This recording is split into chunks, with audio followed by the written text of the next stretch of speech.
Thought Bubble Audio.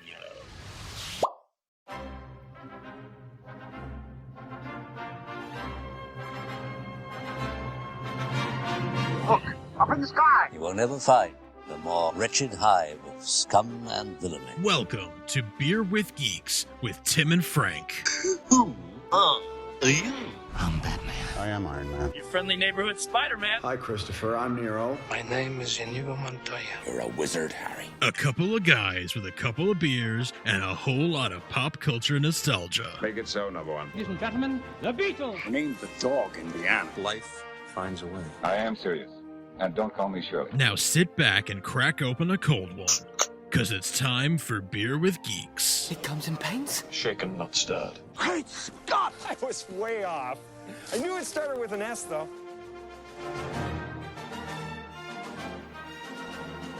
Hi, and welcome to Beer with Geeks, where two geeks geek out with beer. I'm Tim, and with me, as always, is my man who I don't get to see in the sunshiny morning too much, but here we are in the cloudy, rainy morning. Frank, how are you today?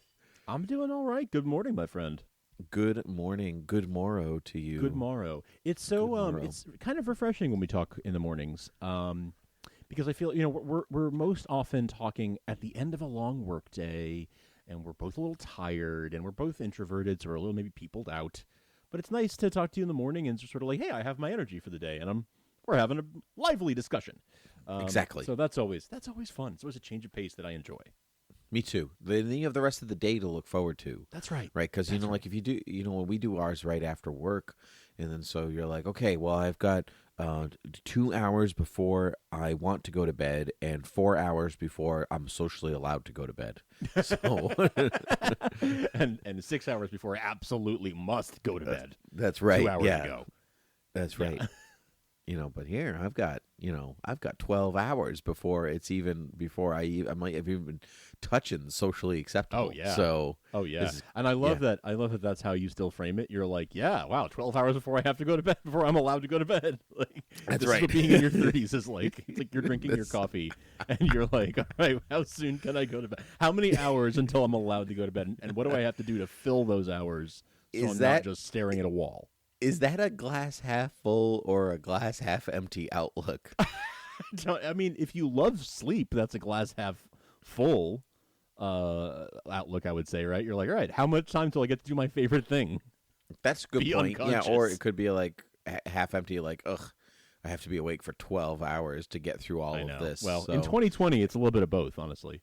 It's true. You never know what you're going to come across. But I love being awake, actually. So I am happy to be here talking to you. Frank, what are you drinking this morning? It's too early for beer. It is. Although I have been known to have like a coffee stout sometimes in the morning on a at brunch or something. But sure, but that's brunch. We're not at brunch. We're not at the time for brunch yet. It's not a brunch morning. No, I am drinking some espresso. I was turned on to this by my sister, actually. This is a company called Mystic Monk Coffee. And it is coffee that is grown and roasted by monks in Wyoming. Oh. Yeah. So this is how they make their money. They don't this is what they do to sustain themselves. They spend most of their days in meditation and prayer and such, but they're the thing that they produce to just like Trappist breweries make beer to sustain themselves, or other breweries will make eggs or raise livestock or whatever. These guys do coffee. So mysticmonkcoffee.com is where you can buy it. I'm having their espresso blend. It's great. I love it. If I'm talking a little fast, it's because I'm having their espresso blend. But yeah, it's very delicious and robust and very smoky cocoa type of flavor. I'm trying to talk about it like I talk about my beer, but I don't know nearly as much about coffee as I know about beer. So that's kind of where my knowledge ends. But yeah, Mystic Monk espresso blend. It's delightful, and you're helping to support some monks who are just trying to get by. So just trying to live. Yeah. They sell online, and they even do like subscriptions and stuff. So whatever. They They're are great. just trying to stay awake long enough until they can Until also they- go to bed. That's it. Miles to go before they sleep. Especially if they have that espresso blend. Yeah, Long exactly. time. Yeah. I am drinking a medium. I'm drinking a medium roast black coffee. I have no idea what brand it is. My wife gets the big bag when she goes to BJ's because that's all we are allowed in this house. So, no, just because that is just ends up being what That's your what go-to. works. It tastes good, and whatever else we have, a couple other good ones in the house. Sometimes I'm the only coffee drinker, so so it's easy to it's kind of dealer's choice. But I don't love flavored coffee. Like I like the flavor of coffee. I don't want to roast something and be like, it's chocolate mint. I'm like, but I didn't want chocolate mint with my eggs. I wanted coffee with my eggs. Sure. So. I generally agree with that, but there are, I do enjoy, a pumpkin coffee occasionally for, when it's seasonally appropriate, or even, the peppermint, but honestly, no, I prefer that more maybe in my creamer than in the coffee itself. And see, I don't do creamer or anything like that, so it's just it is just whatever the flavor of the coffee is. I will tend to go for a different flavor if it's the afternoon, and I'll be like, if I want an afternoon coffee, and I'll be like, I could go for a chocolate mint or whatever. I don't know why that's the one that's coming to my brain, but I can do that because now, I don't want the breakfast with it. It's just the coffee, so you're giving me that extra flavor. That but makes sense. most of the time, I'm not really into the flavored coffee. There's a really good brand of flavored coffee though that pops up in my Instagram. All the time because because that's the life we live. Because that's the life we live. I doubt this is. Well, I see that you're probably looking to see who. I already got it. It's Bones it. Coffee. Bones? The Bones Coffee Company. And it's great. They have titles like From Dusk Till Donuts, Jacked O' Lantern, Mint Invaders, Salty Siren, and it's all sea salted caramel mocha, mint chocolate chip ice cream, pumpkin spice, jelly donut. And they're very good. Yeah, they're excellent. And I've ordered from them before. And I do love a good piece of cover art. So oh wow, they have really the bags. They just are really cool. So I do. That's not what I'm drinking, but I do recommend them if you're looking for maple bacon. Ooh. It looks like you as a skeleton on the cover over here. So what he's saying looks like me is a skeleton wearing a fall hat and a lumberjack outfit. So I guess I look like a lumberjack. Thank you. I'll take that as a compliment. You're welcome. Anytime you go to Maine, I see a picture. This is exactly what you look like. I wear a with lot of skin plaid and muscles. vests and hats and yeah, that's true. That's fair. In the summer and fall, my Instagram definitely tends to take on that look. So that's a fair assessment, I think. I have put links to Bones Coffee as well as Mystic Monk Coffee in the show notes if anyone is interested in enjoying the coffee that we enjoy. You take your coffee black, right? I do. I do drink. No sweetener even? Just totally black? Totally black. I tend to go black, but a little sweetener, a little Splenda or stevia. But then when it's when it's seasonal, I enjoy. I don't buy creamer, but when it's seasonally appropriate, if I'm somewhere where they're offering creamers, my sister always has an array of creamers in her fridge because she loves her coffee and she loves to spruce it up seasonally. So she'll have a pumpkin creamer in October and she'll have a peppermint creamer in December, and she loves that. So when I visit her, it's oh, okay, I'll take a little. Not my usual, but nice. But nice. I'm not opposed to the creamers or anything like that. Mine started because I was drinking cream and sugar, like the majority of people, and then when I started going to the gym, I weaned off and just did cream and sugar, and then I went out of the cream and just did black, and I've never been able to backpedal on that. It's weird that you could be like, oh, I haven't had a candy bar in years, and then you have one, you're like, oh, what's another one? but for some reason, cream and sugar in my coffee, I've just never gone back to it. I just prefer the taste of black coffee to them. Part of that, I think, stems from being a kid where, like, you'd see people drink black coffee on screen or whatever else, and you'd be like, wow, black coffee, what's that like? You know.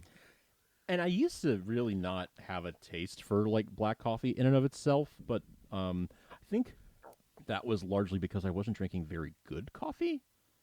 Yeah, that does make a difference. You have to find the blend that you like, because if I'm drinking a dark roast, the like cream or milk or something is like you're so close to necessity at that point because it's so dry.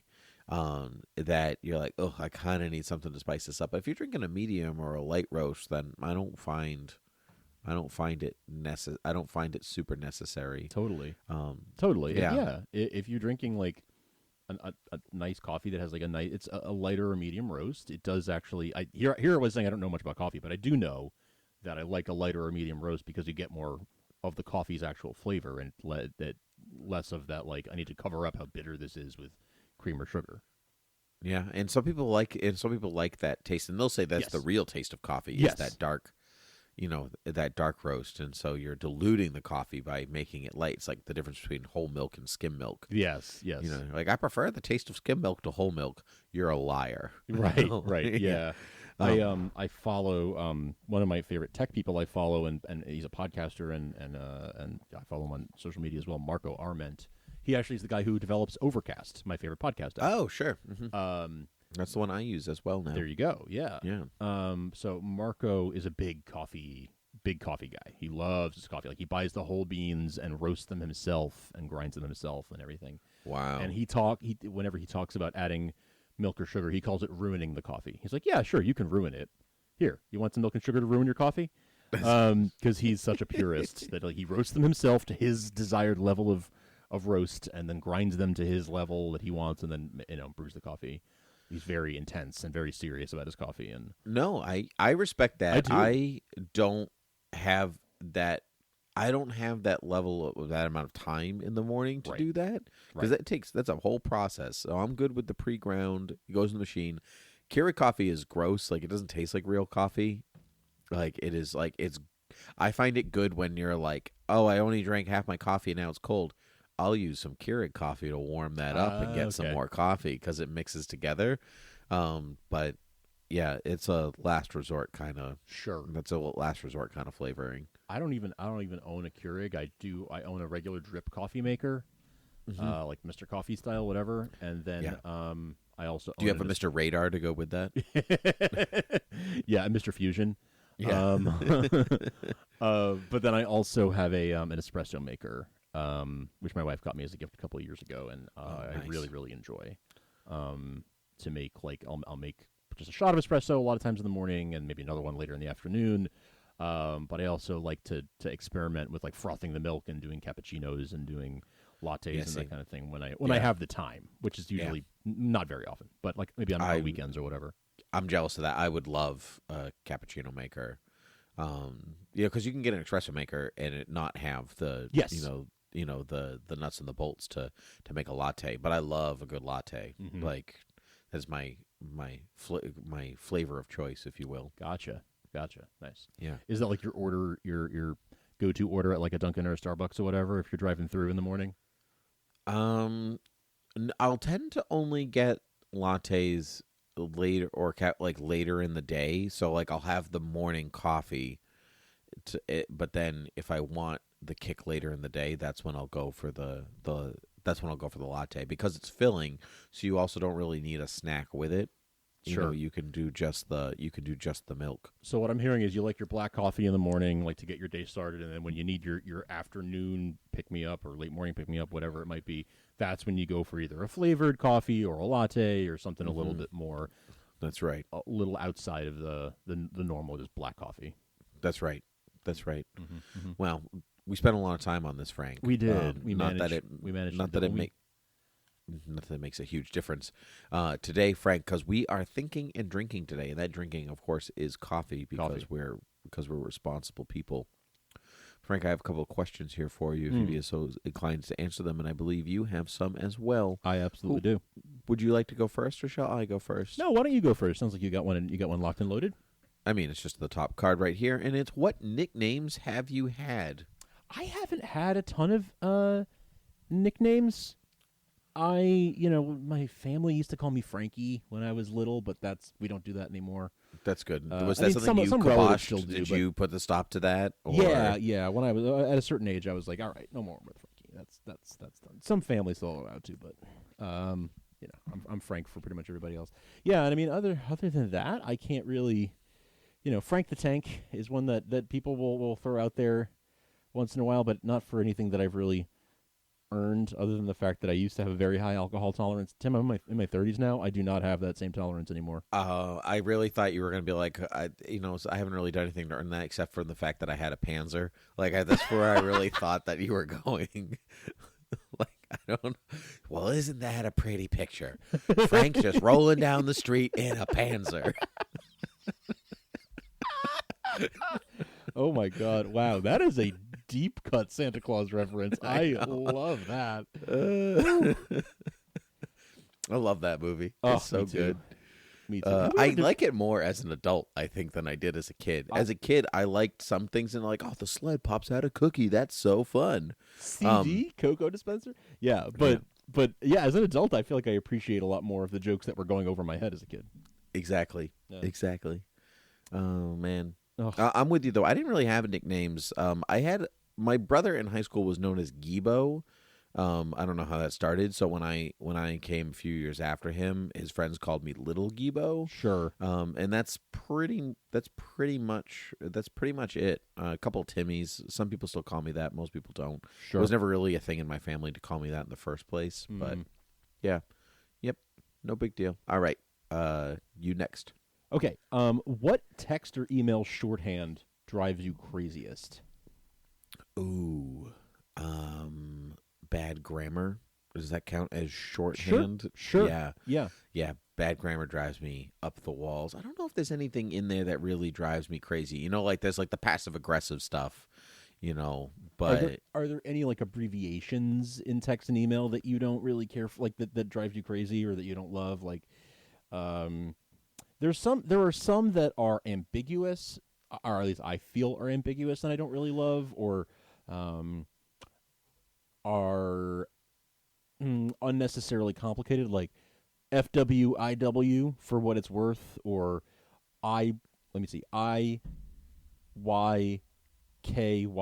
if you know you know. Like there's a few things like that are sort of not like LOL, not the common ones.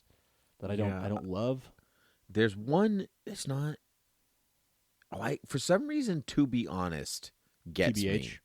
Yeah, TBH, like to be honest, blah blah blah. Like, weren't you being honest this whole time?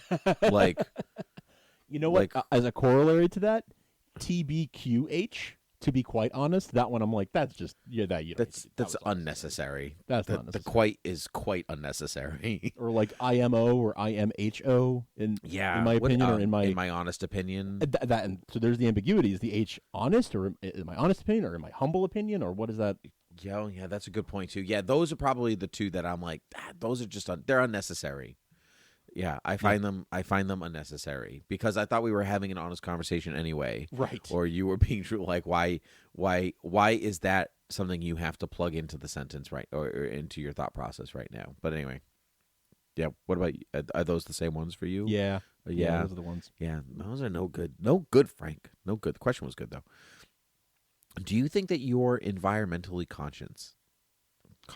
Definitely more than I used to be. Definitely more than I used to be. I definitely give it a lot more thought and a lot more care to, what I use and what I don't need to use. I mean, here's the thing. I do think that the little things that we do add up. As a society, like using paper instead of plastic, or bringing your own bag to the grocery store, or not using plastic straws, or if you're getting takeout and you're going to eat it at home anyway, like say no to the plastic utensils because you're going to use your own utensils at home and plates and stuff. Like all those things I think add up over time. Recycling, obviously. But I think that the bigger thing is like corporations make way more waste than any of us ever will, and if they committed to more of environmentally friendly policies, like if Amazon was more environmentally friendly in their packaging, for example, that would do way more than any of us like banding together. So yes, I do all those things because I want to do my part, but I think that the bigger thing is like in how you vote and how you, what kinds of policies those companies are sort of held to, so that they're doing their part too. Well, your example about Amazon is interesting because, like, if they were more environmentally friendly in their packaging, you say, right? And so I think, but that because that comes into your home, then like that then becomes part of are you being environmentally conscious Correct. now? And so, but it has to start with Amazon to then get to you in some way. So we're very environmentally conscious in my house. Like we have each week, we maybe have one bag of garbage a week, maybe, because everything is either composted, recycled, reused. Like we have this thing called the bag of bags in the garage, and so all the like plastic that you can't put in the regular recycle bin goes in there because it gets dropped off at the Eco Depot, and like no styrofoam or like any of that stuff. And sometimes you can't help it, like you get a package and it's all packing peanuts, and you're like, well, this is annoying. That's what I mean more about the Amazon piece. Is like if they would not use styrofoam and instead use paper, that I could then recycle. That's right. Or Yeah, reuse. there are That's ways great. of packing things without damaging things. Because really, plastics. That's the thing that really Styrofoam and plastics, right? Those are the things that are non-biodegradable and are right. are really and bad. the little, because like the recycling symbol will have a number in it, and some of those are a trick because like, oh, your state doesn't actually recycle number 5. Yeah, so yes, it's recyclable, but not for you. Not Sorry. for you. Not where you are. Yeah. Right. And we're going to get so- into composting. We don't really have the space for that right now. No. We don't have a lot of outdoor space, but that is something that's been on our radar for when we have outdoor space in our next home. Yeah, I can't tell you how much space it saves in a trash. Like, it's crazy, crazy how much space that it saves in the trash. And also because anything that's in the trash, you're like, I don't have to take this out because it doesn't smell, right? Because that's why people really take out the trash, because it smells. And so there's none of that.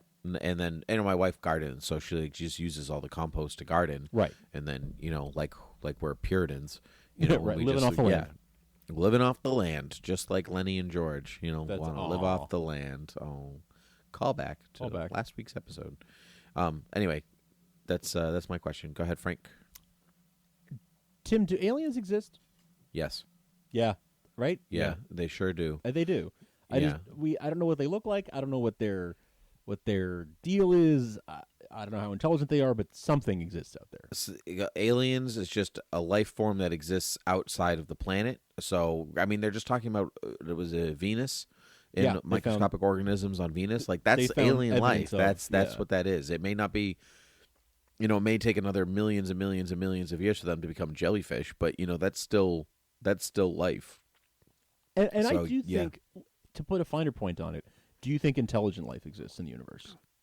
I think that's kind of cruel to not call jellyfish intelligent, Frank. I mean, what do they do to you? But intelligent life. I tend not to go into like, oh, how did these pyramids get here? It must have been aliens. I'm like, that's kind of derogatory towards the ancient civilizations I don't know that about did build that. those things. I don't know about like, crop you saying circles that and the ancient Egyptians weren't smart enough to build a pyramid. Like, that's rude. Pyramids, Stonehenge, that stuff I think is all man-made. But do you think that there is intelligent life out there in the universe that we just haven't had first contact with yet? I mean, the chance of it being true is higher than I think people want to give it credit for, because if space is infinite, if it actually is infinite, then you have, in a way, infinite possibility of coming across something that is vaguely intelligent, even more intelligent. So So in this solar system, probably not. In a solar system billions upon trillions of miles away, yeah, probably. That's where I come down to. Like in the vast expanse of space and all the light years, like places we'll never get to in our lifetime, physically get to in our lifetime. Like, of course, I think somewhere, yes, I do think that there is very likely some kind of intelligent life that, and maybe we'll never make contact. I don't know. maybe we're more advanced than they are. Maybe they're so far advanced that like our technology doesn't isn't compatible with theirs or whatever. Right. But yeah, I do think that there is something out there that we just haven't discovered yet, and maybe we never will. I don't know. But I do think that I'm with you. The chances are much more likely that there's something else than that we're it. Yeah. Frank, what's your favorite song right now? Favorite song right now is the theme song to the Apple TV Plus show Ted Lasso, starring Jason Sudeikis. Is that good? You've been watching the show? We finished it. It's so good. Oh, it's great! So good. Is it a comedy? Is it a drama? It's a comedy. It's a comedy. Yeah. Cool. The song itself is by Marcus Mumford of Mumford and Sons. Oh. And it is. I'm trying to pull up the name of it. But it's just been in my head for the last couple weeks. Because we've been watching the show. So yeah, I'll put a maybe a link to that song in the show notes if I can find it. But yeah, it's great. The show, just to talk about the show for a second, is the premise is Ted Lasso. It's an American football coach who gets recruited by a British Premier League soccer team, what they call football, right? Their football, to be their coach. He knows nothing about soccer, and he gets recruited to be the soccer coach because he was an American football coach. And a lot of hilarity ensues, a lot of hijinks and sort of him not knowing what he's doing. But it's a very, very funny but very feel-good, lovable characters that you will root for. And it's less about the sports aspect. Honestly, that was a little bit for me. I'm not really into soccer, so I wouldn't have cared about that. But I think of it as like, are you into paper companies? Do you have to be into paper companies to enjoy The Office? No, that's a good point. Yeah, that's a really good point. That doesn't matter. Are you into local government? No, but Parks and Rec is still fun. So it's sort of a workplace comedy in that sense, where it's like, doesn't really matter what the workplace is. The people are what matter. And they give you what you need to understand the workplace, which happens to be a soccer team. Very fun, very British, very. It's a delightful show. It's only like 8 episodes, and it is absolutely delightful. So I will put that song, the theme song, in the show notes for anyone who wants to listen to it. But yeah, it's the show is a delight, and the song is a delight. So that's what's been in my mind, my current favorite song. What about you? I have had The Ludlows by James Horner stuck in my head for like 3 weeks. It's a song from the movie Legends of the Fall, which I've never seen. But the music is beautiful, and it is like quintessential fall sounding. Because it's from the movie Legends of the Fall. Makes sense. Yeah, makes sense. It's just strange. It's a classic James Horner strings. Really melodious, flowy, warm sounding song, but it just sounds like fall. Like it sounds like you're in the middle of a forest with orange leaves around you. So, so I just would recommend that. I would recommend that as a good listen. It's just what's been playing in my head almost nonstop for 3 weeks. So, okay, would recommend. I'm putting YouTube links to both of those songs in the show notes for anyone who wants to enjoy those for some fall feelings with James Horner and with strong feelings. Marcus Mumford. That's great. Tim, did you have a favorite cartoon growing up? Oh gosh, yes. I guess it depends on what age you're speaking of. What my mind will always go to, I think, is the Fox animated Spider-Man cartoon from the 90s. That was one that we used to get the fan magazine, and I remember like finding out that like Daredevil was going to be in an upcoming episode, and because you know nothing about TV as a kid, so you're like checking every day to see if it's on, and like, oh, it's not, checking again and checking again and checking again. So that was probably as far as cartoons go, that was probably one that I followed like a fanboy, like where you like where you start your fanboy roots. Because I watched the rest. I watched X-Men and I watched Batman and Superman and but I think Spider-Man was the one that taught me how to like get into those other programs. So I'd say that's where my I'd say that's Nice. where I. What about you? I kind of thought you would say Batman the Animated Series, but you do talk about the Spider-Man series a lot too, so that makes sense. I would say that the Spider-Man series is not as good as the Batman series. It certainly doesn't. It certainly hasn't aged the same way. But I do think, I do have a special affinity for that show as a kid. Yeah. Though I wouldn't say that it ranks as my. It ranks more in my nostalgia factor, Yes. than in my rewatchable. That's bin. fair. Yeah, that was your favorite at the time, even if it wasn't. That's the right. Yeah. For me, I think the Superman Fleischer cartoons are probably always going to be my favorite. Certainly, the thing I was most familiar with. From like the very youngest age, I got a VHS of those cartoons the day my sister was born. Oh yeah, that's right. I knew that because they were like, "Oh, you have a baby sister. You should probably get a present so you don't feel left out we for a still while." Love you. Like, don't feel we're paying attention to your baby sister, but like we want you to know we love you. So here's a present. Here's like some Matchbox cars and a Superman tape. I still have that tape. But wow, and you don't have the Matchbox cars? What kind of son I probably are do. you? They're probably at my parents' house somewhere. Yeah. So those are always a favorite. But actually, to go outside the superhero bubble just for a second, Disney's Recess. I loved Recess. There was a block on Saturday mornings called One Saturday Morning on ABC. And they would show Recess and Pepper Ann and Doug and all the Weekenders. It was a morning block on Saturday mornings that was just great. Buzz Lightyear of Star Command later became part of it.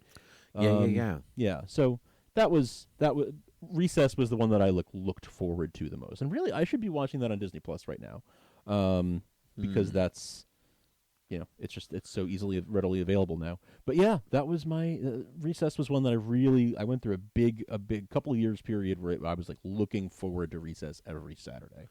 Yeah, that was probably Arthur for me. Oh yeah.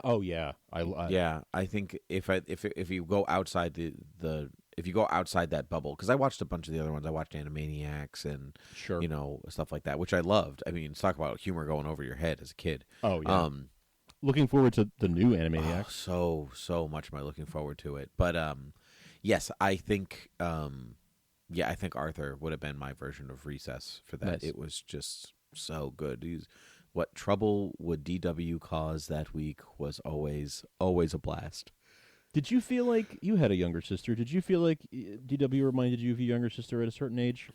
No, she wasn't very. My sister wasn't very mischievous like DW was.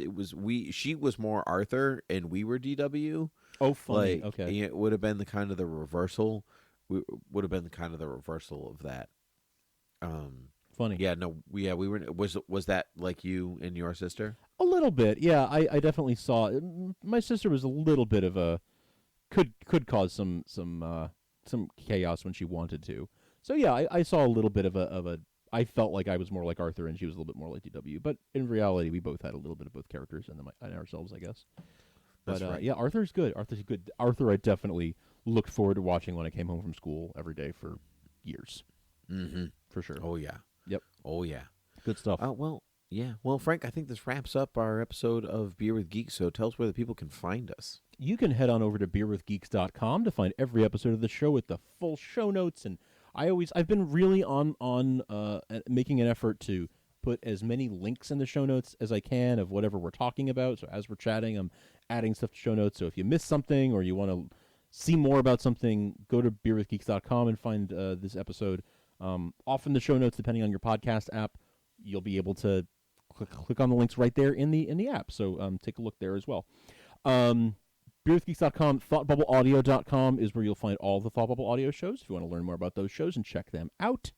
Patreon.com/ThoughtBubbleAudio is so important, guys. We really appreciate each and every one of you who supports us there and helps us to make these shows and to keep the, pay the bills and do everything that needs to be done to create them. So thank you for your support there. And if you can spare $1 a month, we'd sure appreciate your support at patreon.com/ThoughtBubbleAudio. Other ways you can support us are by telling friends, leaving reviews and ratings on especially Apple Podcasts, but anywhere you get your podcasts, be that Overcast or Spotify or Google Podcasts or wherever you get them.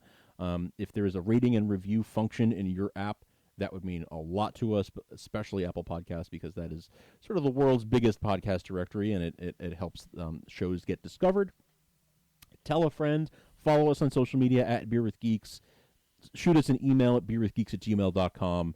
All of those things mean a lot to us. So thank you so much. All right. Well, Frank, and thank you for being who you are and drinking coffee with me this morning. What a treat this was. What a pleasure. What a pleasure to enjoy our morning coffee together, my friend. Indeed. Well, until next time, cheers. Cheers.